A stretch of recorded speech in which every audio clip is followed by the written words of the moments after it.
Welcome to Movie Moments. Today I'll be narrating the movie titled Enola Holmes Part 2. You ready? Let's go. Our opening scene shows Enola being chased by officers.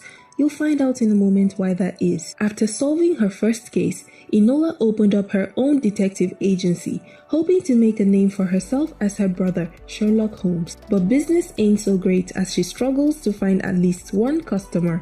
No one would hire her services because they claim she's too young, has no experience, and she's a girl. They'd rather line up for a busy Sherlock. But amidst her worries, she still has time to swoon over Lord Tewkesbury. It's also clear she misses her mother, who's still in hiding. She often ponders on her teachings and tries to emulate them. Without customers, Enola is forced to close down. While she packs up, a little girl Bessie enters her office looking for help to find her sister Sarah, and she accepts. She follows the girl downtown to her home to find some clues. While the girl describes her sister, May, one of the girls staying with them, walks in. She's not so fond of Enola and would rather she stayed out of it. Bessie explains her sister was last seen at a match factory where they work, after she had an argument with the foreman who accused her of stealing. Enola follows the girl to the match factory where over 500 girls work including May. Before letting them in, the foreman checks them for a virus called typhus. Once in,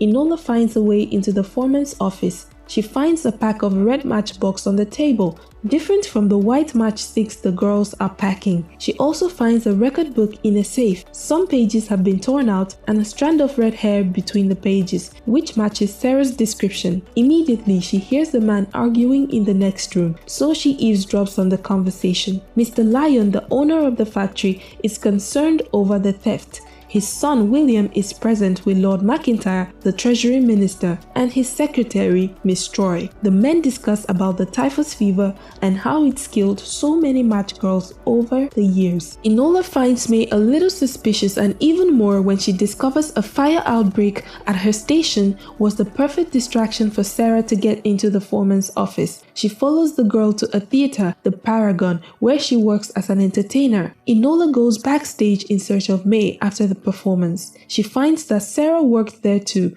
May apprehends her and asks that she stays away from them. Enola snoops around Sarah's things and finds a poem written for Sarah. Apparently, Sarah had a secret lover. As Enola leaves the place, she's being followed by a man. The moment she notices, she runs away only to bump into her brother, who's been thrown out of a drinking pub. She helps him back to his apartment. There she discovers Sherlock is working on a case. The next morning, they start their usual bickering. Sherlock asks what she's been up to, but Enola doesn't bother to explain. Lord Tewkesbury sees her talking to herself on his way to work. Apparently, she comes there to watch him every morning, but she denies the whole thing. Their conversation's a little weird. It's obvious there's something there. As Tewkesbury takes his leave, his words ring in her ears, giving her the clue she needed to find an encoded message in the poem. She makes it to the address revealed in the poem to find the apartment has been raided. She also finds May, who has been stabbed. Enola finds a music note in May's skirt and immediately hides it when Inspector Lestrade walks in and inquires what happened.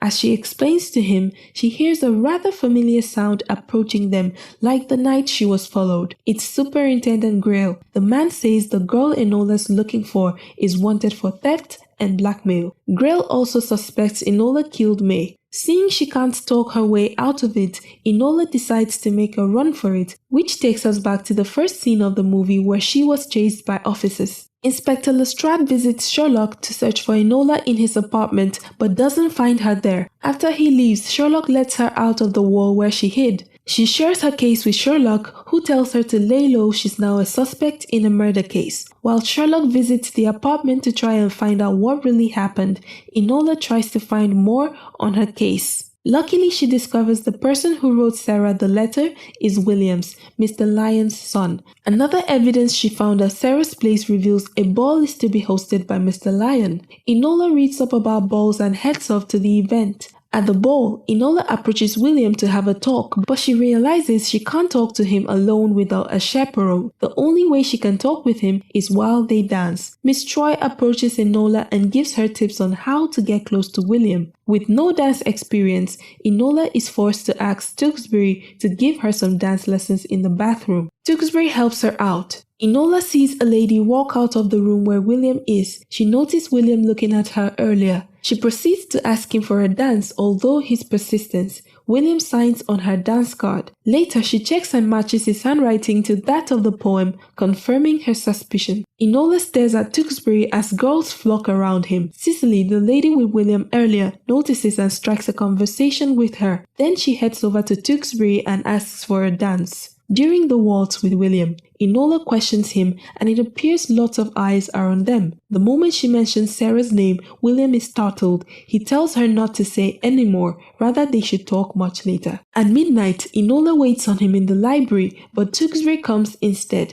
Enola asks him to leave immediately and the two start arguing. As soon as William walks in, so does Inspector Lestrade to arrest Enola. She quickly puts the paper she took from May into Tewkesbury's coat before she's taken away. Grail visits Enola for a little chat. His eagerness to find Sarah is enough to raise an eyebrow. Enola in turn questions him, which angers him so much he almost strangles her. Sherlock receives a memo about his sister and heads for the station. He requests for his sister's release, but Grail says it's not possible.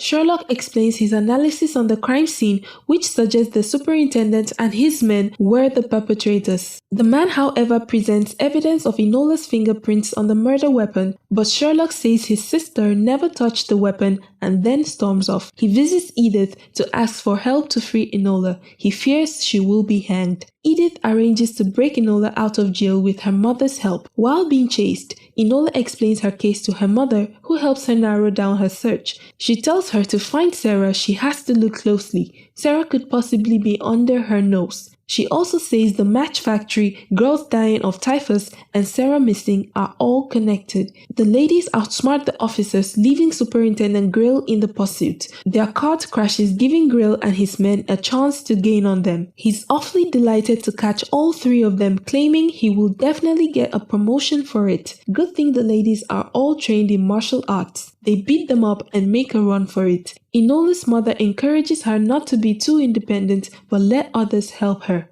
Later, Enola visits Bessie to take her somewhere safe. The girl says she'll stay with one of the match girls whose sister just died of typhus. Enola notices 2 flower pots on the table with traces of something in the soil. The plant with red chalk in it is good, but the one with white is dead. She asks Bessie when the factory changed from red to white matchsticks and she says about 2 years. She also finds dead rats and flies lying around the apartment, all tested with the white chalk. Enola hurries to Tewkesbury and lets him in on her discovery. The phosphorus the girls work with at the match factory is killing them, and the factory is covering it up as typhus. Sarah has proof, and that is why someone or people want to kill her for it. Immediately, there's a knock on the door. Enola runs to hide, thinking it might be the police looking for her. Tewkesbury is shocked to hear she escaped jail. He opens the door and finds Cicely, who came to ask for his help about some bill to change factory law, claiming it's corrupted. He tells her to come back later. Enola is stunned at the news.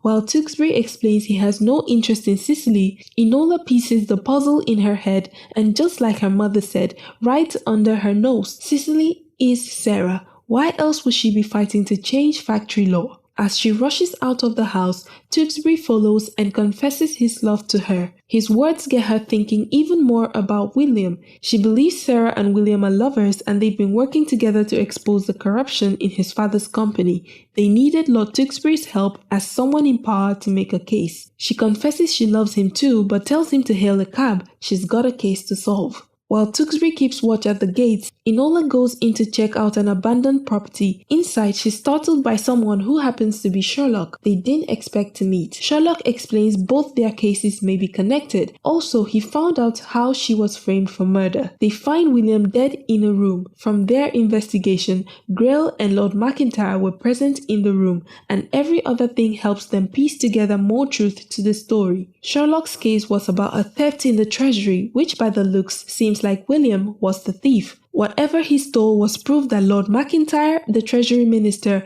and Mr. Lyon had a conspiracy going. He is secretly benefiting from the factory. They changed the match formula to a cheaper one which is deadly. Lord Tewkesbury joins them inside. Sherlock further investigates and discovers that everything in that room except William was staged to sway them from the true villain, someone who has discovered the ploy between McIntyre and Mr. Lyon and using it to blackmail them. Enola finds a piece of music sheet in William's hand. It matches the one she took from May. Tewkesbury deciphers it, revealing it's not music but a map. The map leads them to Paragon Theatre where Sarah and May used to work. Under a chair, they find all the proof. Sarah comes out and commends Enola on figuring it out. Tewkesbury promises to do all he can to ensure justice. They also break the news of William's death to Sarah. Then in comes Grail with a knife to Bessie's throat, asking for the papers in exchange for the girl. A fight ensues amongst them. Grail goes after Enola for the papers. He almost kills her several times,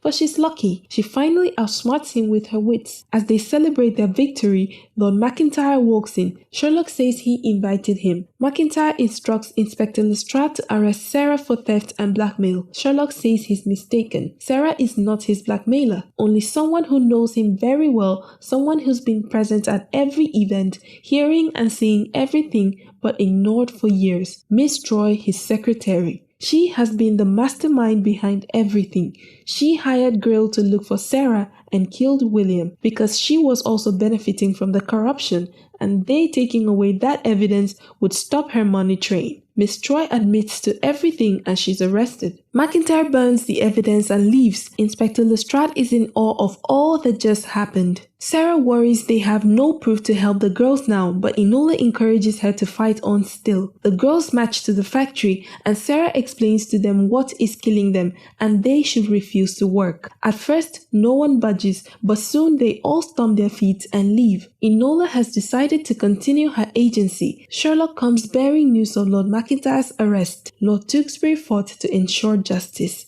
Sherlock offers a partnership deal to Enola to become Holmes and Holmes, but she says she will always be in his shadow if she does. Sherlock thanks Edith as well for her help. Then he checks the papers and finds that Miss Troy has escaped. And that's it for this movie. Please like and subscribe to the channel. Tune in for more movie moments.